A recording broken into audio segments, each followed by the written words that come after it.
You know, some moments in history are just so audacious, they sound like they've been pulled straight out of a Hollywood movie script.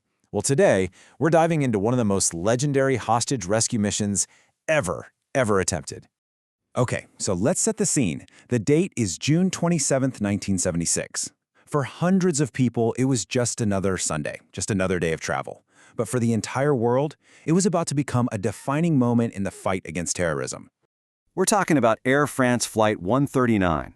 It's on its normal, scheduled route from Tel Aviv. Passengers are getting comfortable, thinking about their arrival in Paris, the City of Lights, with absolutely no idea what was about to happen. Because shortly after a quick stopover in Athens, everything, and I mean everything, changed. That routine flight was about to become a full-blown international crisis.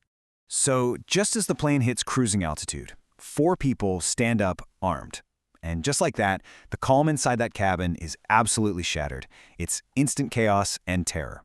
And get this, the people behind this weren't from just one group. They were an international team. 2 were Palestinians from the PFLP, and 2 were German members of the revolutionary cells. This kind of collaboration, well, it signaled a scary, new, globalized threat of terrorism. On board were 248 passengers and 12 crew members. So think about that. That's 260 lives, all of them suddenly just hanging in the balance, their fate completely in the hands of these hijackers.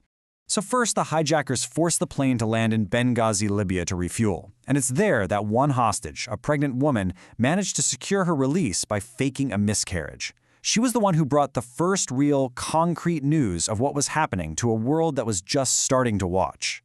After taking off from Libya, the plane flew for hours, deep into the heart of Africa. And where it landed, well, it would shock pretty much everyone. The plane touches down at Entebbe Airport in Uganda. Now, imagine you're a hostage. You see soldiers approaching, and you feel this wave of relief. But that relief turns to absolute horror. The army wasn't there to rescue them. They were there to welcome the terrorists with open arms. Which leads to the big question, right?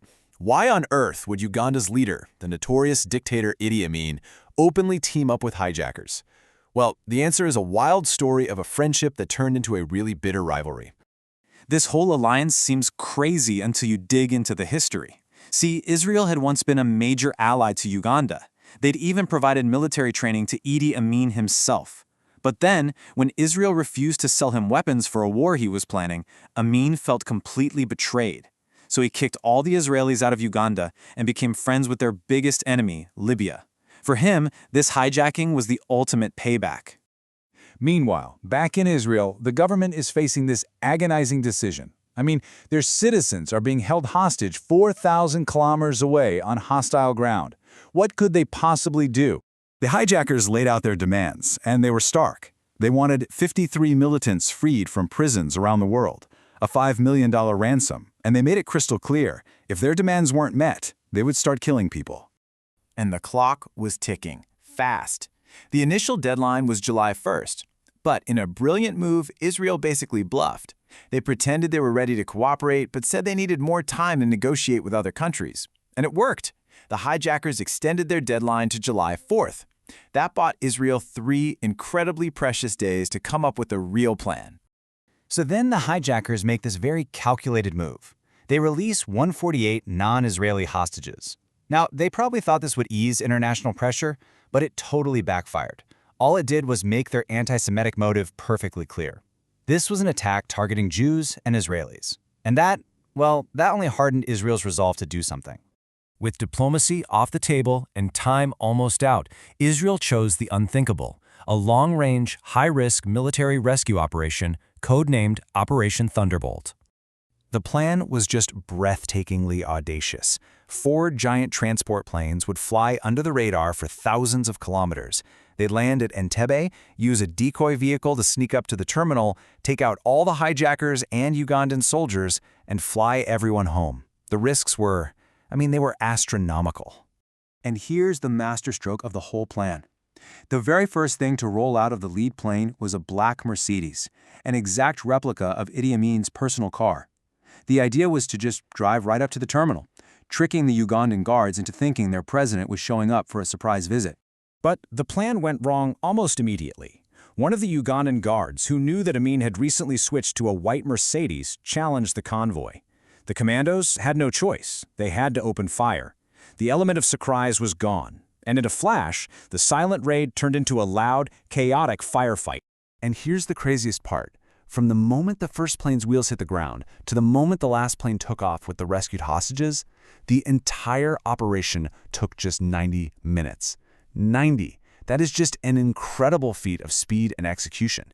But that stunning victory, it came at a serious price. Freedom for those hostages was paid for with lives, and it left behind a legacy that is both triumphant and, at the same time, really tragic. The final toll was pretty stark. All 7 hijackers were killed, along with about 45 Ugandan soldiers. Tragically, 3 hostages were lost in the crossfire, and the Israeli commandos suffered one single but devastating casualty. That one casualty was the ground commander himself, Lieutenant Colonel Yonatan Netanyahu. He was shot and killed while he was helping hostages get onto the plane. In his honor, the mission was officially renamed Operation Yonatan, and his younger brother, a man named Benjamin, would one day become Prime Minister of Israel. So the raid on Entebbe remains this legendary, almost unbelievable example of military precision and national will. But it also forces all of us to think about a timeless question. When its people are in danger so far from home, how far should a country be willing to go? And what price, ultimately, is worth paying?